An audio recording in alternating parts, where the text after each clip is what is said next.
Salut tout le monde! On part direct.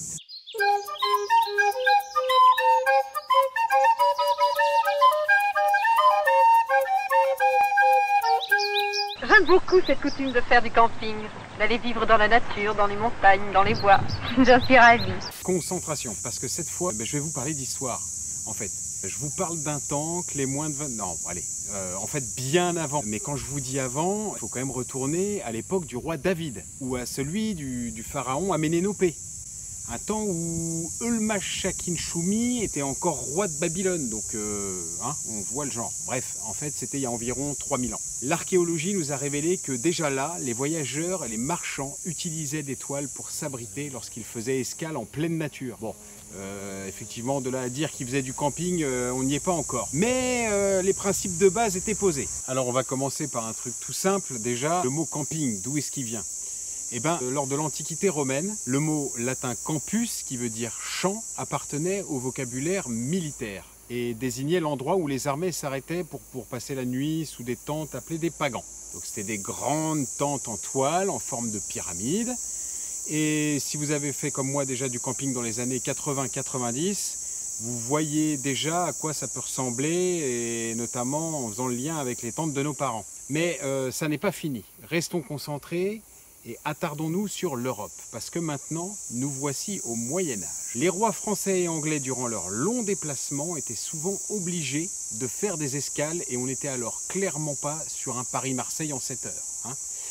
Si on considère en plus la démographie de l'époque, on peut facilement imaginer qu'il n'y avait pas toujours d'auberge ou d'hôtel Ibis sur la route le soir venu.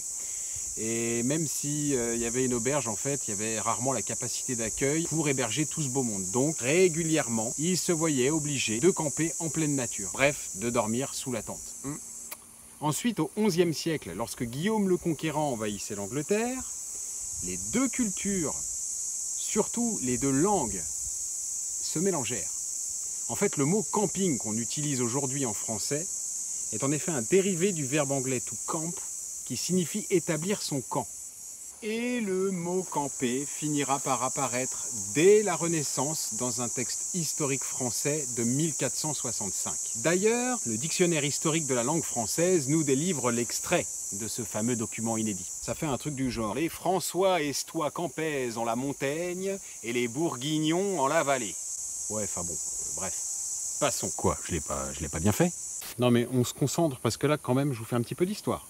Donc ce fameux mot « camper » sera même transformé en défi lorsque le roi de France, François Ier, et le roi d'Angleterre, Henri VIII, voulurent chacun affirmer leur prestige lors d'une fameuse entrevue en érigeant le plus haut campement. Ce fut d'ailleurs le roi de France qui remporta ce duel du matos de camping avec une tente culminant à plusieurs dizaines de mètres. Donc un genre de chapiteau de cirque qu'ils avaient appelé le camp du drap d'or, un campement qui fut illustré en 1660 par le peintre Lebrun.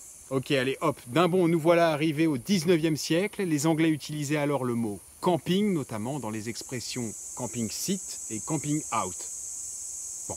Et pour finir sur la partie étymologique, l'expression française « faire campos » désignait à cette époque l'arrêt de la scolarité permettant aux enfants des campagnes d'aller aider aux moissons d'été. Leur papa, leur maman, bref.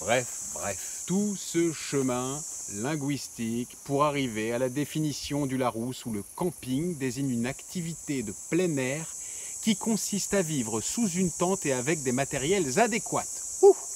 Mais outre le mot camping au XIXe siècle, de nouveaux termes techniques faisaient également leur apparition dans la langue française. Et ouais, n'oublions pas, campement, bivouac, tente-abri, guitoune, caravane.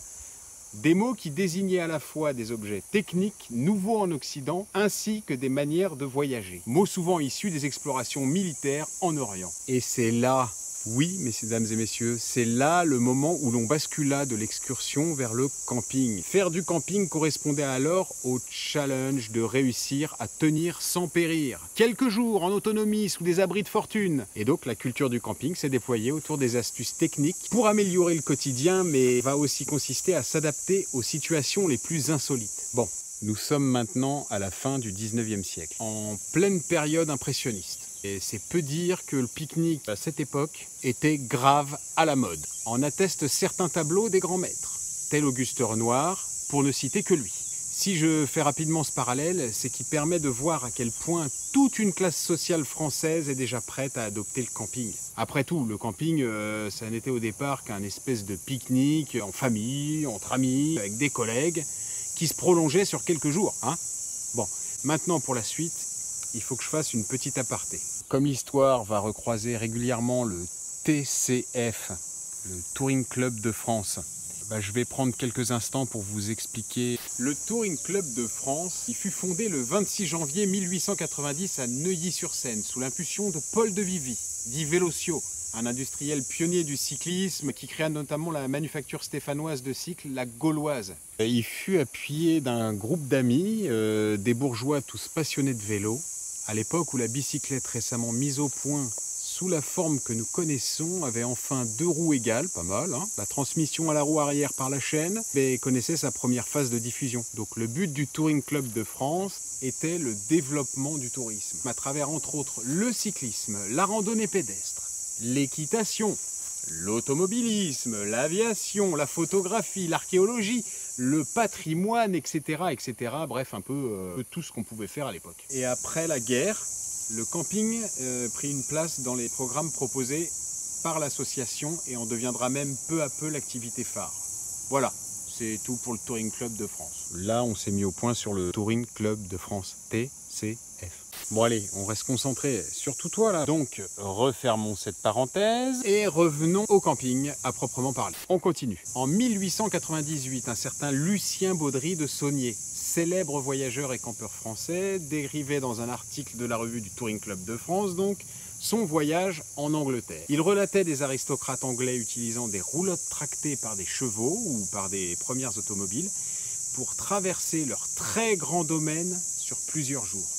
Ces aristocrates, en fait, faisaient bel et bien du camping, sous sa définition actuelle, hein, qui est directement et intimement liée au concept de vacances. Et voilà que 5 ans plus tard, en juillet 1903, le mot camping faisait son apparition en France à travers la presse sportive. L'article du journal L'Auto, portant sur les campements sportifs des Anglais, insistait sur l'origine et la culture britannique d'un nouveau mode de vie. Je cite l'extrait. « Les Anglais ont le génie de ces organisations en plein air. Depuis longtemps, le goût du camping out et du bivouac lointain a pris dans le Royaume-Uni des proportions considérables. » Fin de la citation. Waouh! Plus de temps à perdre pour tous ces Français-là. Une trentaine de jeunes gens fondaient la coopérative d'excursion qui participa largement à la mise au point du premier matériel de camping en France. On notait parmi eux 3 personnes importantes dans l'histoire du camping français.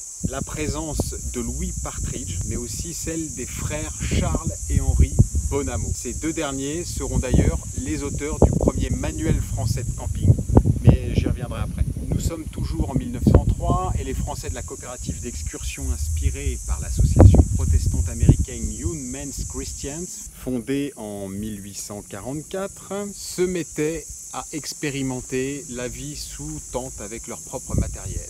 On remarque alors qu'avant la Première Guerre mondiale, la pratique du camping était considérée comme une activité de la bourgeoisie. Ça, c'est très important. En fait, le profil type du campeur à ce moment de l'histoire, c'était un homme avec ses potes.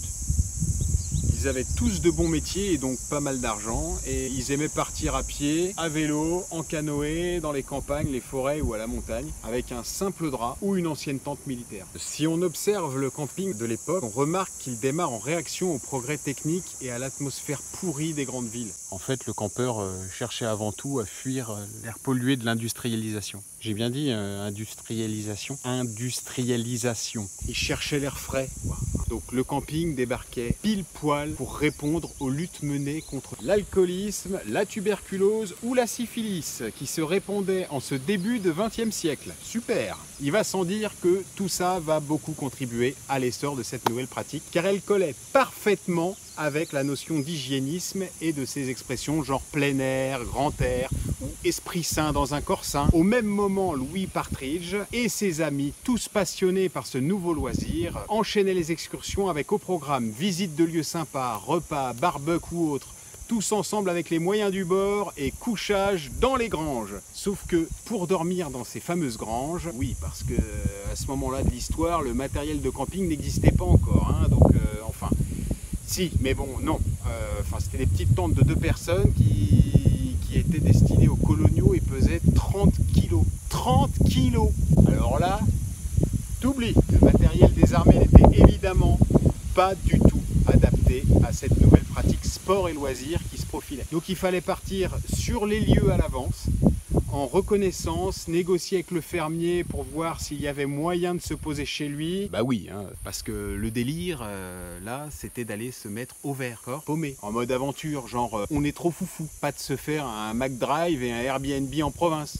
Donc clairement, dans la cambrousse de l'époque, les endroits qu'ils visitaient avaient rarement des spots couchage à proximité. Bref, si tu partais à l'impro avec tes 12 collègues, bah t'avais une chance sur deux de te faire jeter par l'autochtone et reprendre ton chemin à la frontale. Non mais sauf qu'en fait, à l'époque, il n'y avait pas non plus de frontale. Alors à force, comme Partridge était super motivé et entreprenant, il se confectionna une tente légère et il proposa à sa Green Team d'emporter leur couchage dans leur sac à dos. Bah, c'est comme ça qu'au printemps 1906, après en avoir fabriqué une, puis deux, puis trois, puis d'autres, Louis Partridge et 14 de ses amis partaient tester leur nouveau matériel et innovaient cette pratique en France. Mais c'est pas fini. Il va falloir fermer la tente avec cette belle vue là-bas.